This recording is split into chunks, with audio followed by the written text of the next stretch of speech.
Hello everyone, how are you doing? Welcome to my page. All right, we are gonna have a really good recipe today. I am making kind of a version of, I guess, an Italian stir fry. And I am using something, I went to the farmer's market and was a little bit disappointed because I really couldn't find the zucchini that I was looking for. I had been there a couple weeks ago and she had an heirloom zucchini. And it was really good. And I went down there and I was gonna go get that another heirloom zucchini. I had never tried it before, and so I went down there and she didn't have it.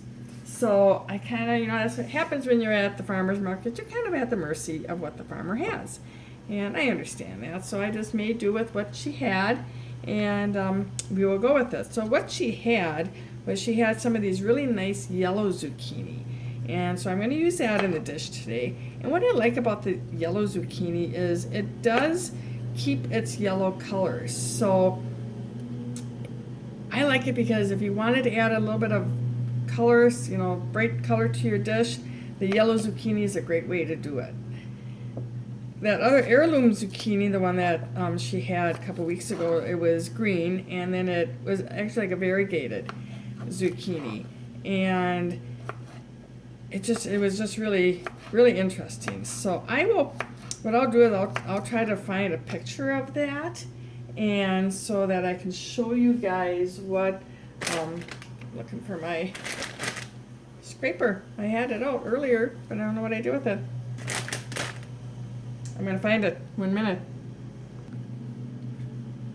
All right, so I found it. Just wasn't where I thought I'd put it. So when you go to the farmer's market, look for those different types of vegetables. Kind of go out of the box once in a while. That's what I did. I wasn't really sure about, I'd never seen that zucchini before. And so I asked her a little bit about it, and she told me, that it was an heirloom variety. And so I thought, well, I'm going to give it a try. And I'm just going to throw this in the pan. I have a pan heating up over here that has some water in it, just so I can cook my pasta. Because even though I said this was going to be like an Italian stir fry, I'm still going to have pasta. So, all right, so mushrooms. One thing you want to keep in mind with mushrooms is you do not want to run them under running water. Mushrooms are very porous, and if you run them under running water, you're going to end up with a mushy and even like a tough mushrooms. So you want to just be careful with that. Just give them a good wipe down like you saw that I did. I like using either the portobello mushrooms, or these were the shiitake mushrooms. And I love using those two varieties in this dish, because this dish isn't going to have any meat in it. Now if you wanted to, if I was like doing this kind of a dish when I'm doing a meatless Monday, but if you wanted to add a protein to this dish, go ahead and do that. This would be awesome with a grilled chicken breast next to it, or even seafood would be good in here. And I'm going to do two. It's going to probably equivalent about, I'd say a 1/4 cup of mushrooms. And I'm just going to put those off to the side for just a minute.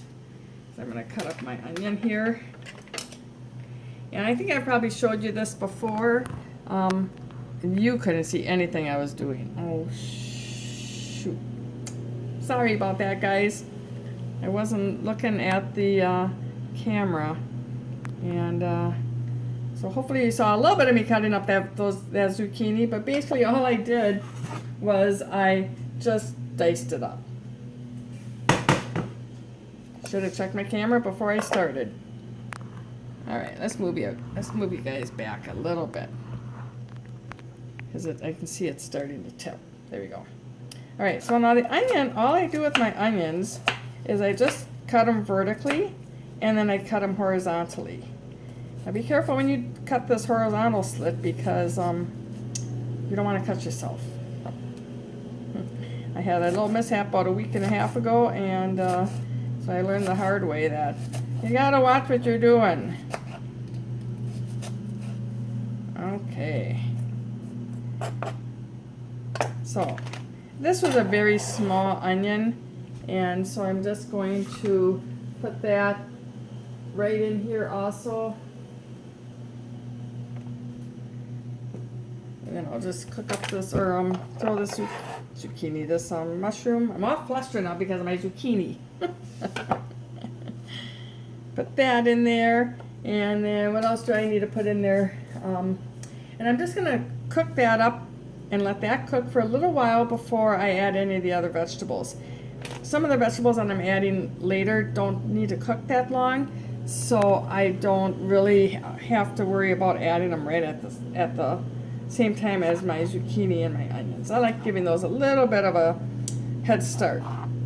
My Roma tomato, I can't wait till they come into season, but I like using Roma tomatoes because they are a little bit meatier and you have more flesh than you have seeds in there.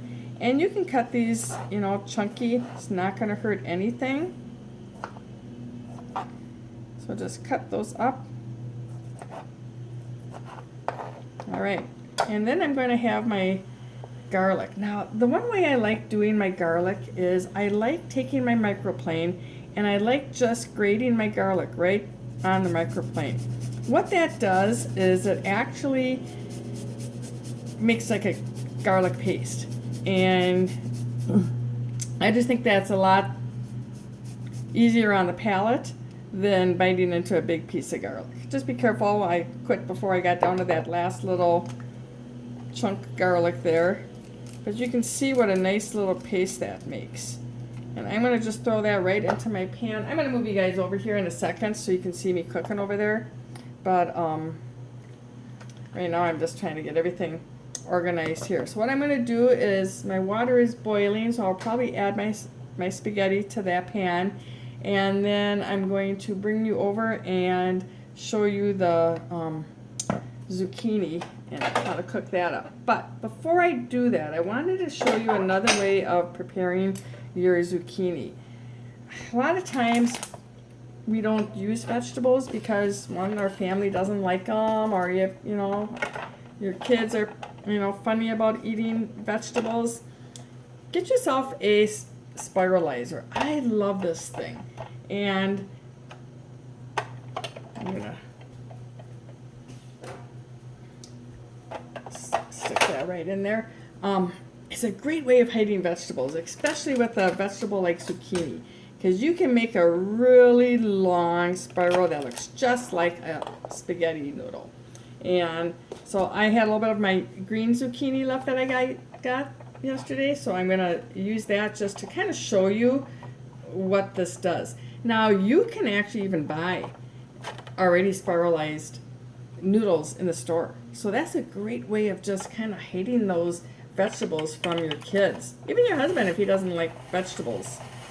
But what you're going to want to do, this makes a long strip, and if you want it to look like spaghetti, you're going to want to keep it fairly long so that it looks like spaghetti, but you are going to have to cut them. Now if you wanted it to really look like spaghetti, I would have peeled it, because sometimes those kids can have those hawk eyes and they're like, well, why are my noodles green, Mom? So I would kind of suggest maybe cutting or peeling that zucchini so that you don't have that green edge on it. I like zucchini, and so I don't have to do that, and I like the extra fiber. So I am keeping the skin on. But that's really all I'm going to do. I just wanted to show you how that works. Isn't that just a fun little tool? And they come with all different kinds of blades, so you can do ribbons, you can do a thick cut spiral, you can do a thin cut spiral, and it looks just like spaghetti. And really, you don't cook these long. These are going to go in right at the last minute because they don't take a long time. You don't want them mushy. Just like your spaghetti, you don't want that mushy either. You want that al dente. So you want kind of your noodles the same way.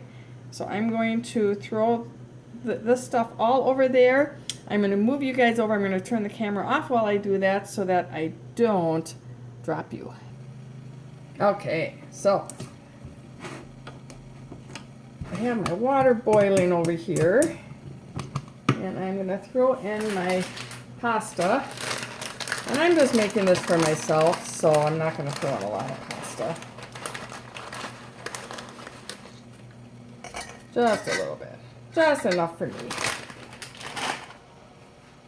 Alright, so we're going to start cooking this, and then once it starts cooking, you will start layering all your different seasonings. Now, I already have the garlic in here, and I like adding garlic. I'm going to turn on the light because it is actually kind of dark in here. 1 minute. Okay, it just was. It looked a little dark, so maybe it was just my camera. But I like layering my seasonings. I think it gives your dish a more depth flavor to it. So right now I have my garlic in here. I like to add my garlic once I have other ingredients into the pan. I don't like adding garlic, say, just to the oil and sauteing that out by itself, because what happens is you end up burning your garlic and it'll turn really bitter. So you want to kind of avoid doing that. Alright, so then I'm going to add in my salt and pepper. And this, you can just do to taste. And you don't want to have too much salt, but just, I always say, do the salt and pepper to what your palate likes. Okay, this is going to be a really pretty dish too. Smells amazing with that garlic in there. It really does. Alright, and then I'm going to add about, I'm going to say about a half a teaspoon to a teaspoon of Italian seasoning. So I'm going to start with a half a teaspoon. My Italian seasoning is, I buy it right from the Italian grocery store, so I know it's pretty potent. So I don't need a lot. I can be sparingly with my Italian seasoning. So that was a half a teaspoon in there. And that has started to cook down now, so I am going to add the tomatoes. And I am also going to add just a little bit right at the end, some tomato puree. And the reason I do that is, otherwise this would be kind of dry. Now these tomatoes are going to release some moisture, and I don't have my pan on high. I have it on probably a medium. They are going to, as they sweat out there in the vegetables, they're going to release some moisture, but I still want a little bit more moisture for my spaghetti. If I was just eating this as a side dish with no spaghetti, I probably would not add the tomato puree to it. I would just eat it like this, and it would be just as good. So another way you can make this dish, you can make it into just a side dish. When you have that zucchini on hand, that's going to be coming into your garden. Or if you're like me and you go to the farmer's market and you let the farmer do the gardening. I gardened for many, many years when my kids were growing up. We always had a garden. And I wouldn't say always, but I had a garden for many, many years. But I just found that, it was easier just to go to the farmer's market sometimes and support my local farmer. Yeah, I wish I had a bigger farmer's market to go to. The farmer's market I go to is about 20 minutes from me, and they have one organic farmer that comes to the farmer's markets. So it's kind of slim pickings. I'm kind of at her mercy on what they're growing for that season. But she usually has a pretty good variety. Just didn't have the zucchini that I wanted. She had some that were really big. She had some of the zucchini. I know you guys know what I'm talking about. I mean, you get them, they look like monster zucchinis. I mean, they look like a small baby. And the only thing those are good for is making breads, making muffins, doing like maybe some fritters. You're going to have to grind that up, and because when a zucchini gets big like that, it gets kind of tougher and it gets a lot of seeds in it. So that's why I like the baby zucchinis. I buy them small. They're tender. I think they have more flavor, and I just like them. This is coming together really, really good. So I'm going to grab my spaghetti sauce over there, add a little bit of that to it, And then I'm also going to add some basil and some Italian parsley. I want to show you something with my Italian parsley. I want to show you what I do. When I come home from the store, I just put my Italian parsley, or any parsley if you don't, if you don't want the flat leaf parsley, I just put that in a bowl with some water, and I just keep it in the refrigerator like that. And this will stay in your refrigerator for weeks without wilting, without getting bad. And then all you have to do is I just snip some off. I'm going to throw that here in the last minute. I like throwing my fresh herbs in right at the last minute so that they don't get overcooked and they lose all their flavor. So you want to, they're delicate, you want to add those in right at the last minute. So I'm going to do that. I'm going to cut up some basil. Here's my basil plant. See, look at that. I don't have a garden outside, but I have one on my countertop. I bought that plant. That plant cost me the same amount that it would have cost me to buy that little packet of basil in the store. It was the exact same price. So I'm like, well, I might as well buy a whole plant, and if I kill it, I'm still only paying the same amount that I paid for that little package. But it's been staying alive now for probably a good 2 months. I'm remembering to water it. So yeah, I leave the basil outside on my counter because basil does not like cold. So you do not want to put your basil in the refrigerator. It'll turn brown and it won't be good. So basil likes warm and your parsley likes cold. So this you do want to put in the refrigerator. Like I said, put it in a cup with some water. I usually put a little plastic bag over it, food safe bag over it, and it acts like a little greenhouse. Keeps it fresh forever. So I am going to turn you off. I'm probably going to check my pasta here to make sure that's cooking good. I'm going to grab my tomato sauce and we're going to start plating this all together. So I'll be back. Okay, so I threw in my parsley and I threw in my zucchini noodles. I almost forgot to throw those in. So you can see I'm just kind of tossing this all together now. And you can see how this would look like, some pasta with the kids. If they're, especially if you had sauce on it, they're not going to know really the difference. Mix it in. I like to, because I do it with spaghetti so that it just all blends right in together. If you did just the zucchini noodles, they might catch on. But if you mix them in with zucchini noodles, or with the regular noodles, you might just get away with it. So, got my pasta all drained over here. Now, I do not rinse my pasta, and the reason for that is when you rinse your pasta, you're rinsing all the goodness off, all the starch off of it. And when you do that,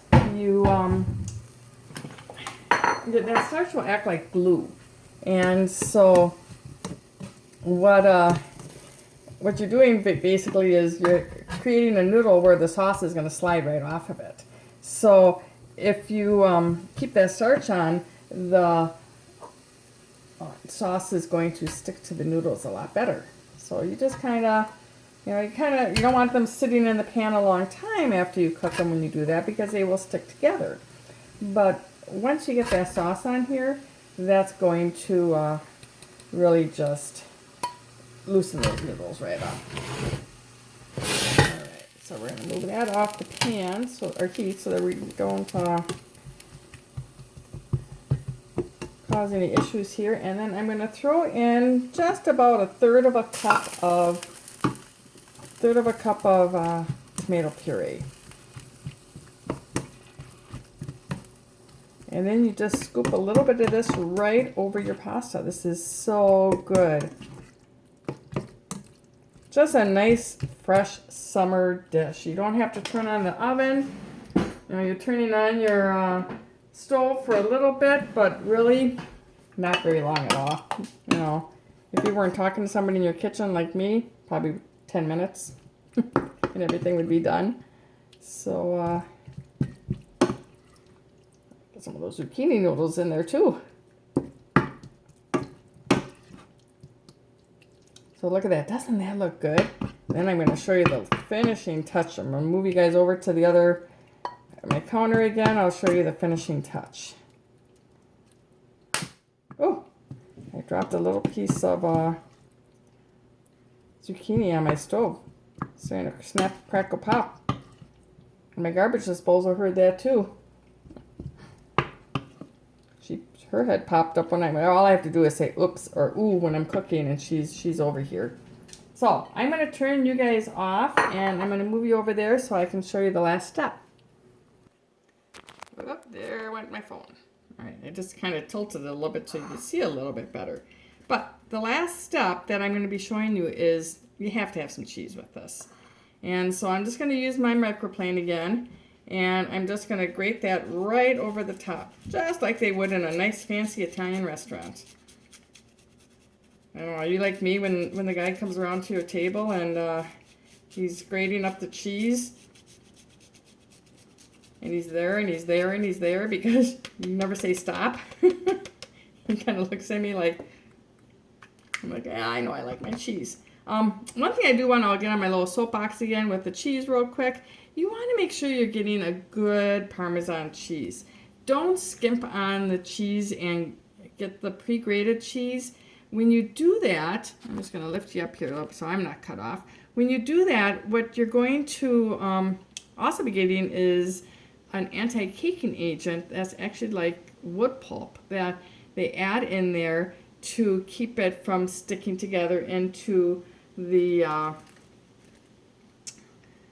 sticking all together. So they add that. They say it just passes right through your body. I don't need it, and I actually think with your cheeses, especially your mozzarella cheeses and all those, they melt a lot better without that caking agent in there.